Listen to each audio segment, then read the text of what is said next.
தமிழக சட்டமன்ற தேர்தலில் பதிவான வாக்குகளை எண்ணும் பணி நாளை காலை 8 மணிக்கு தொடங்குகிறது. இதுகுறித்த கூடுதல் விவரங்களோடு இணைகிறார் எமது செய்தியாளர் பாண்டியராஜன். தமிழக சட்டமன்ற தேர்தலுக்கான வாக்குப்பதிவு ஏப்ரல் மாதம் 23ஆம் தேதி நடைபெற்றது. அதற்கான வாக்கு எண்ணிக்கை நாளை நடைபெற இருக்கிறது. தமிழகத்தில் இருக்கக்கூடிய 234 சட்டமன்ற தொகுதிகளுக்குமான வாக்கு எண்ணிக்கை நாளை காலை தொடங்க இருக்கிறது. இந்த வாக்கு எண்ணிக்கையை பொறுத்த வரைக்கும் காலை 8 மணிக்கு தொடங்கும் என தேர்தல் ஆணையம் தெரிவித்திருக்கிறது. முதலில் 8 மணிக்கு தபால் வாக்குகள் பிரிக்கப்படும்.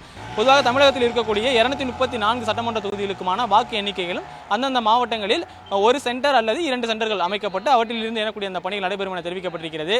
தமிழகம் முழுவதும் 62 வாக்கு எண்ணிக்கை மையங்கள் அமைக்கப்பட்டிருக்கிறது. ஒவ்வொரு மையத்திலும் 5 முதல் 8 வரை சட்டமன்ற தொகுதிகளுக்கான வாக்கு எண்ணிக்கை பணிகள் நடைபெறக்கூடிய அந்த பணிகள் நடைபெறும் என சொல்லப்பட்டிருக்கிறது. மேலும் ஒவ்வொரு சட்டமன்ற தொகுதிக்கும் மேற்பார்வையாளராக வெளிமாநிலத்தில் இருக்கக்கூடிய அதிகாரிகள் நியமிக்கப்பட்டிருக்கிறார்கள். கிட்டத்தட்ட 10,000க்கும் மேற்பட்ட பணியாளர்கள் இந்த வாக்கு எண்ணிக்கை பணியில் ஈடுபட இருக்கிறார்கள். குறிப்பாக இந்த காலை 8 மணிக்கு தொடங்கக்கூடிய அந்த தபால் வாக்கினுடைய ரிசல்ட், தபால் வாக்கு 8 மணிக்கு தொடங்கும். ஆனால் அதன் முடிவுகள் என்பது ஒவ்வொரு சட்டமன்ற தொகுதிக்கும் சுற்றுகள் வைத்திருப்பார்கள். அதாவது 14 சுற்று, 17 சுற்று, 18 சுற்று அங்கு பதிவாக இருக்கக்கூடிய வாக்குகளின் அடிப்படையில் அந்த சுற்றுகள் என்பது இருக்கும். ஒவ்வொரு மேஜை என்பதும் தனியாக இருக்கும். அதாவது ஒரு சுற்றுக்கு 14 மேஜைகள் இருக்கும். 14 EVM மிஷின்களை பயன்படுத்தி 14 EVM மிஷின்களை பதிவாக இருக்கக்கூடிய வாக்குகளை எண்ணுவார்கள். அதுதான் முதல் சுற்றுக்கான அந்த வாக்கு எண்ணிக்கை என்பது மொத்தமாக நமக்கு கிடைக்கும். அதே போல தபால் வாக்குகளினுடைய அந்த எண்ணிக்கை என்பது தொடர்ந்து நடைபெற்றுக் கொண்டே இருக்கும்.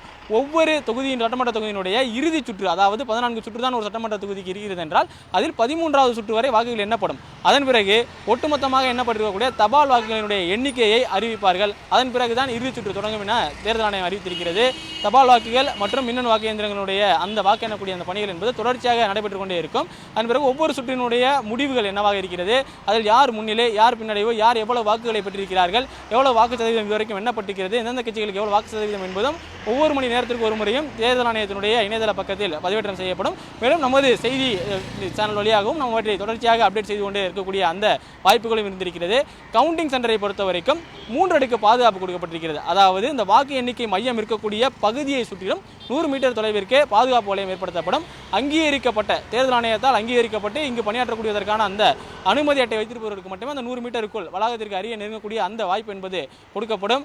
அதன் பிறகு அந்த வளாகத்திற்கு உள்ளே நுழையக்கூடிய பகுதியில் மாநில காவல்துறையினுடைய பாதுகாப்பு வழங்கப்பட்டிருக்கும். ஆயுதம் ஏந்திய மாநில பாதுகாப்பு படையினர் அங்கு பாதுகாப்பில் இருப்பார்கள்.